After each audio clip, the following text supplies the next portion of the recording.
Ես երբ որ ասեցի, որ մենք ամսի 8-ի առավոտյան արդեն կունենանք ուրիշ Հայաստան ու այսօր դա ակնհայտ երևում է բոլոր տրամաբանությունների մեջ ու վստահորեն ասեմ երևում է նույնիսկ եթե Փաշինյանի ուժային կառույցները այդքան խոհեմություն չունենան եւ մինչեւ վերջի պահը փորձեն կատարել Փաշինյանի կամակատարությունը ու մտնեն մեր տները ու մեզ գնդակահարեն միևնույն ամսի 8-ին լինելու է ուրիշ Հայաստան։ Եվ միևնույնն է այդ ուրիշ Հայաստանում առաջի ձերբակալվածը եւ առաջի մարդը ով պիտի պատասխանատվության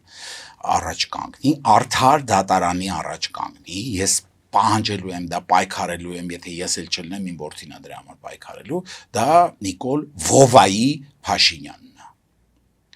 Ինքը պիտի կանգնի պատասխանատվության հայրենիքի դավաճանության հոդվածով, որտեղ Արցախը իմ հայրենիքն է, իսկ ինքը դավաճանել է Արցախը։ Դավաճանել է Արցախը։ Իսկ սա անկախ նրանից թե ինչ իշխանություն կձևավորվի, որովհետև նման օրակարգ կարծես թե միայն Հայաստան դաշինքն է հետապնդում։ Ես կարծում եմ, որ կամայական այս իշխանությունից բրցնելուց հետո կամայական իշխանություն, որ ձևավորվեց, ես մեկը նոր վարչապետին եւ նոր իշխանության առաջ պահանջ եմ դնելու քաղաքական եւ պատմական գնահատական տալ այն 8 տարուն, որը մենք ապրել ենք։ Ամբողջական հաղորդումը դիտեք մեր YouTube-յան ալիքում։